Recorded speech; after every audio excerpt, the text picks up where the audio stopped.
श्री स्वामी समर्थ. कसे आहेत सगळे?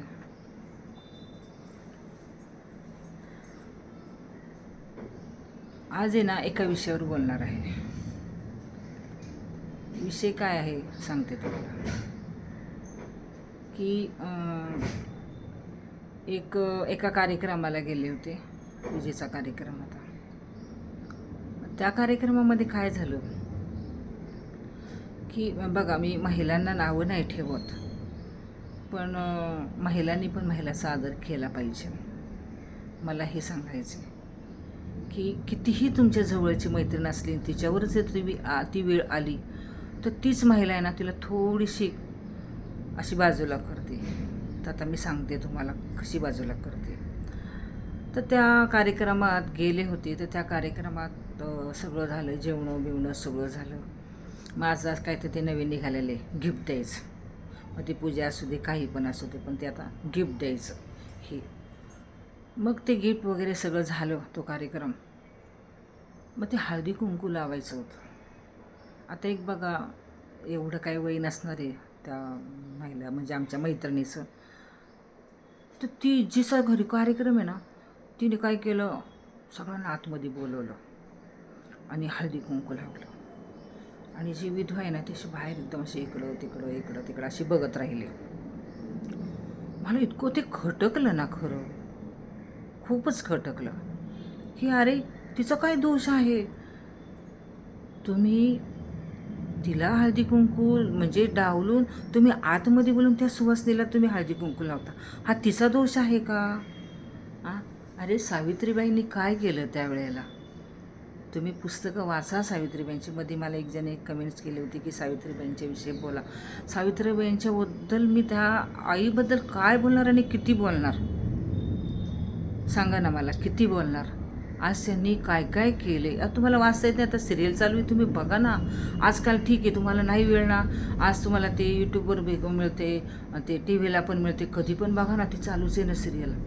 आज एवढी मोठी शाळा तिथं होती. काय त्या सावित्रीबाईंनी केलं त्यावेळेस? जर त्यांनी असं स्वतःसाठी जर जगले असता तर आजकाल महिला असती का हो? आज जी मी बोलते ही आज त्यांच्यामुळं मी आज बोलते.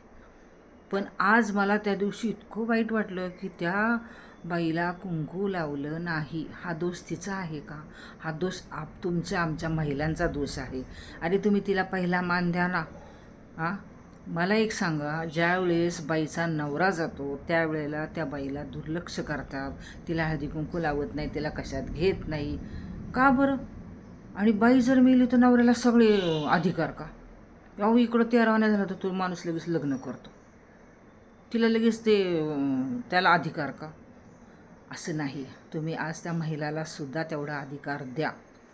मी तर म्हणते ना, माहेरूनच हे तिला सगळं मिळालं पाहिजे. बघा, कधी कधी ना माहेरच्या लोकांची सुद्धा ही चुकी असते. बघा, माहेरची लोकंसुद्धा आहेत ना, तिला कधी कधी डावलतात. बघा, अजिबात तिच्याकडे लक्ष देत नाही आहेत. का? ती विधवा आहे. आज माहेरच्यांनी तिला पुढं आणलं पाहिजे. तिला माहेरच्यांनी पुढं आणलं ना की बघा हे सगळे तिला कसे करतात.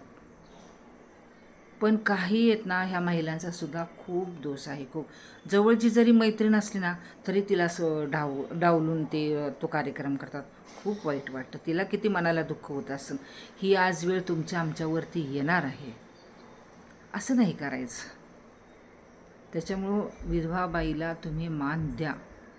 बघा, आजकाल काय झालं आहे, जॉब करतात काही मुलींना, तरुणपणीच त्यांचे नवरे गेलेले असतात, पण त्यांना जॉब करायचा असतो. त्यांना गळ्याती घालायला लागतं, त्यांना पायात जोडवी घालायला लागतात. का? तिने जर नाही घातलं तर आज काही जे चाललं आहे ना, बघा, आजकाल कोणत्याही महिलाला बाहेर गेले एकटी असली की तिला असं वाईट बोललं जातं, तिची चेष्टामस्करी केली जाते. त्याच्यामुळे ना तिला तो दागिना घालायला लागतो. बघा, गळ्यात घालायला लागतो, पायात जोडवी घालायला लागतात. पण काय होतं, तिच्या आजूबाजूला जे असतात ना, आता ती जॉब करत असली, बघा तिचा नवरा गेला आहे आणि ती मस्त जोडवी घालते, पायात मंगळसूत्र घालते.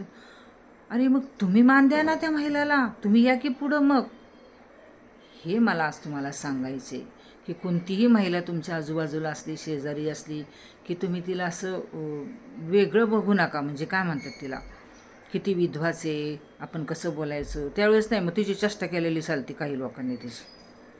हे मला सांगायचं आहे की जी महिला जरी विधवा असली तर तिचं काय ती घेऊन आलेली नसती वरून, हे तिच्या नशिबात असतं विधवात्व. म्हणून आपण सगळ्यांनी तिला विधवा नाही बनवायची. ती आली की तिला मान द्या. बघा ती किती खुश होईल. ती 4 मैत्रिणीच्या सांग, अगो मी ते अमक्या अमक्याच्या घरी गेले, तिने मला छान म्हणजे मान दिला, मस्त हे केलं. मी अजून एक सांगते बघा, आमच्या सोसायटीतलीच काही गोष्ट नाही.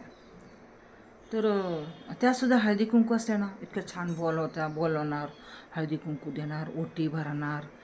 म्हणजे मी हे सांगते. आणि अजून एका ठिकाणी गेले होते ना, त्या बाईने तो इतकं छान म्हणजे केलं ना, 1-2 विधवांचं, तर मी नावं काही घेत नाही तिथं, पण अक्षरशः इतकी सुंदर ओटी भरली. पार बांगडी, नेल पॉलिश, त्या काय म्हणतात मेहंदीचा कोन, बांगड्या छान, परत हे सगळं ओटीचं सामान इतकं सुंदर केलं ना. एक दोघींनी काय आमच्या सोसायटीतच छान करतात बघा. म्हणजे इतका मान देतात ना आजकाल. म्हणजे मुली पण आहेत, महिला पण आहेत, खूप छान. त्यामुळं मला आमच्या सोसायटीचा महिलांचा खूप अभिमान आहे बघा. म्हणून मी सांगते, जिथं कुठं तुम्ही असताना, तुमचं कुठं हळदी कुंकू असो, तुमचा घरगुती कोणताही कार्यक्रम असो, ती पद्धत आहे की कुणी आली सवासीन की हळदी कुंकूला, विधवा आली तरी तुम्ही तिला हळदी कुंकू लावा. तुम्ही काय कमी होणार आहे का? तुमचा मान मोठा राहणार आहे, हे लक्षात ठेवा. तर तुम्ही असं करू नका. मला हेच तुम्हाला आज सांगायचं होतं. एक अनुभव आला म्हणून तुम्हाला सांगितलं. हा अनुभव तुम्हाला आवडला किंवा नाही आवडला मला सांगा. श्री स्वामी समर्थ.